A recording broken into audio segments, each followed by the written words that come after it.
विद्यार्थी आहे, निवासी तालुक्यामधून आले आहे.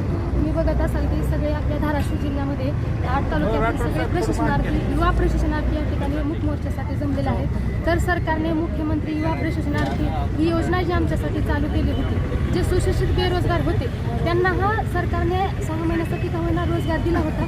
त्याच्याबद्दल सर्व या ठिकाणी प्रशिक्षणार्थी सरकारचे आभारी आहेत. पण जसं की एकनाथरावजी शिंदे आपले मुख्यमंत्री ज्यावेळेस कार्यकालामध्ये होते त्यावेळेस त्यांचं एक स्टेटमेंट आहे की त्यांनी सांगितलं की असं कुठलंही सरकार नाही की त्यांनी आतापर्यंत ही आमच्या बेरोजगारांसाठी एखादी योजना आणली आणि त्या योजनेमार्फत या बेरोजगारांना कायमस्वरूपी म्हणा अशा योजनेमधून त्यांना रोजगार मिळावा अशी योजना स्थापनच केली नाही. पण माझ्या कार्यकाळामध्ये ही मुख्यमंत्री युवा प्रशासनाची अशी एक योजना मी चालू केली आहे. त्याच्यामध्ये जे सुशिक्षित बेरोजगार होते त्या बेरोजगारांना 6 महिने का होईना त्यांना कुणाला 5,000 असेल, 6,000, कुणाला 8,000 असेल, 10,000 हे मानधन देऊन सुद्धा त्यांना योजनेमध्ये मी तर असं म्हणतो की 6 महिने त्यांचा कार्यकाल संपला तरी सुद्धा त्यांना त्या आस्थापनेमध्ये आहे त्या ठिकाणी त्यांना परमनंट जॉब मिळून देईल असं त्यांनीच त्यांचं स्टेटमेंटमध्ये सांगितलं होतं. की मग आता आमच्या या सुशिक्षित बेरोजगारावर अशी वेळ आलेली आहे की आमचा कार्यकाळ कुणाचा 13ला, कुणाला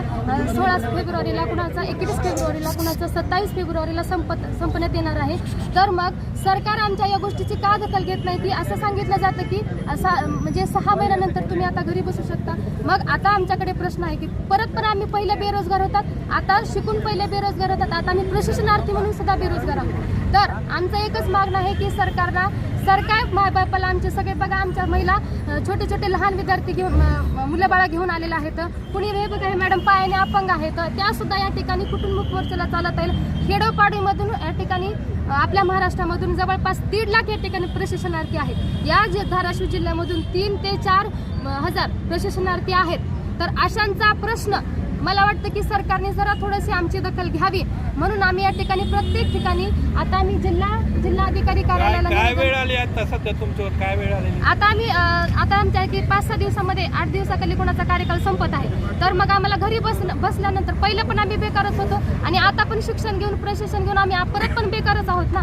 मग सरकारने सांगितल्याप्रमाणे आम्हाला आमच्या आहे त्या आस्थापनेमध्ये रुजू करून घ्यावा, आमचा कालावधी वाढवून आहे त्या आस्थापनेमध्ये आम्हाला रुजू करून घ्यावा अशी आमची विनंती आहे. तालुका तुळजापूर, जिल्हा धाराशिव. आम्ही आता सर्वजण मुख्यमंत्री कार्यकारी युवा प्रशिक्षण अंतर्गत जेवढे का आस्थापनेवर लागले आहेत, प्रत्येक आरोग्य विभाग, तलाठी विभाग, शिक्षण विभाग, विविध शासकीय विभागामध्ये सर्व इथले युवक लागलेले आहेत. आपल्या सर्वांचं ग्रॅज्युएशन युवक आहेत आणि जे आता सरकारनं आम्हाला सांगितलं की 6 महिने तुम्ही प्रशिक्षण घ्या आणि 6 महिने प्रशिक्षण घेतल्यानंतर तुम्ही आम्हाला काहीतरी आस्थापनेवर तुम्हाला कायमस्वरूपी करू असं GR मध्ये नमूद केलेलं आहे. 4.5 मध्ये आस्थापनेला तर कार्याची गरज असेल तर तुम्हाला तिथं आस्थापनेनुसार तुम्हाला घेऊन टाकू. कारण आता मी आरोग्य विभागात असल्यामुळे आरोग्य विभागात कामाची अत्यंत गरज आहे. आमच्या आरोग्य विभागात कोणच परमनंट नाही आणि जे परमनंट नाहीत तरीसुद्धा आम्ही जे परमनंट आहेत त्याला 1 लाखच्या पुढे प्लस आहेत. प्रत्येक शिक्षकाला 1 लाखाच्या अधिक पगार आहे. परंतु आता आमचे जे मित्र आहेत जे फक्त 10,000, 8,000, 6,000 वरती विद्यार्थ्यांना शिकवण्याचं काम केलेत. DED होऊन कुणाकुणाचं 4-4, 5-5 वर्ष झालं. पण आपला मायबाप सरकारनं आम्हाला एक युवा प्रशिक्षणाअंतर्गत 6 महिन्याचे ट्रेनिंग द्यासाठी आम्हाला दिलं. परंतु आता मी 6 महिने ट्रेनिंग घेतल्यानंतर करायचं काय हे आता सर्वात मोठा प्रश्न आम्हाला पडलेला आहे. आमचे जे अख्ख्या महाराष्ट्रभर जे युवकांना लागलेत त्यांचा एक मोठा प्रश्न आहे. नाही तर आम्हाला कॉन्ट्रॅक्ट बेसवर सरकारनं काहीतरी आम्हाला घेणं गरजेचं आहे. हे कारण 6 महिने आम्ही दुसरीकडलं जॉब सोडून कुणाचा धंदा असेल, कारण सरकारनं एक 6 महिन्याचं प्रशिक्षण काढलेलं होतं. सरकार काहीतरी मायबाप सरकार करेल ह्या ह्याच्यावर आम्ही 6 महिन्यासाठी तिथं रुजू झालो. दुसरीकडले 50-50, 40-40 हजार पगार सोडून 6,000, 10,000, 8,000 ह्या एवढं मानधन असून सुद्धा शासकीय एक काम आहे म्हणून आम्ही तिथे रुजू झालो. परंतु सरकार आता काहीच दखल घेत नाही. आम्हाला बेदखल करण्याचं सरकारचं एक दिशा दिसायला आहे. परंतु असं केलं तर आम्ही आत्मदहन करेन हे मी सर्वांच्या महाराष्ट्राच्या युवकांसाठी सांगतो.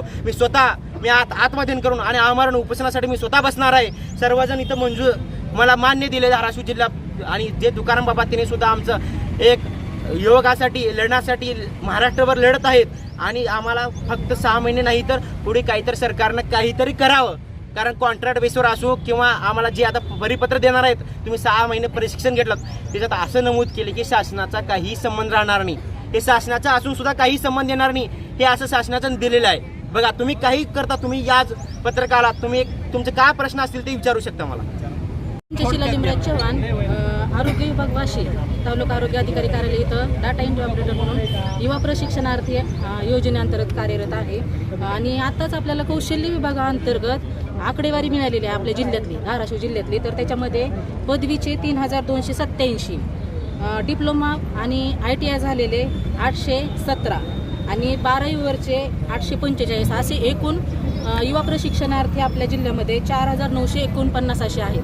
तर आता जास्तीत जास्त 26 तारखेपर्यंत हे युवा प्रशिक्षणार्थी कार्यमुक्त होणार आहेत. तर त्याच्यानंतर त्याच्या पुढचं काय आहे भविष्य, तर युवा प्रशिक्षणार्थी योजनेअंतर्गत एकतर प्रशिक्षणार्थी योजना ही 6 महिने ते 36 महिने असा कालावधी असायला हवा. तर 6 महिने जर अनुभव प्रमाणपत्र घेतलं तर त्याचा अनुभव म्हणून पण त्याचा उपयोग काही होणार नाही. तर त्याचा एकतर 36 महिने कालावधी वाढवावा, जेणेकरून आम्हाला स्पर्धा परीक्षा जर दिली, त्यामध्ये निवड जर झाली तर त्याच्यामध्ये आम्हाला गुणांकन पद्धत वाढवून मिळेल.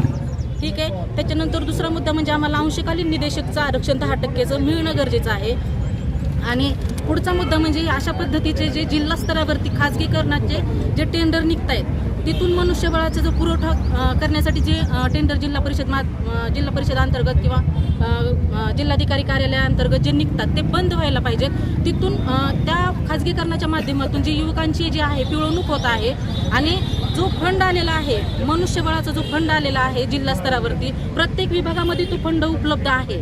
प्रत्येक विभागामध्ये आउटसोर्सिंग उपलब्ध आहे. तर त्या ठिकाणी आउटसोर्सिंग बंद करून त्या ठिकाणी आम्ही जे प्रशिक्षणार्थी आहोत त्या प्रशिक्षणार्थीला डायरेक्ट शासन टू प्रशिक्षणार्थी, डायरेक्ट युवक असा संबंध ठेवणं गरजेचं आहे. जिल्हाधिकाऱ्यांनी एवढीच निर्णय घेणं आम्हाला सध्या तरी अपेक्षित आहे, म्हणजे आमच्यावरती बेरोजगारीची वेळ येणार नाही. सर मी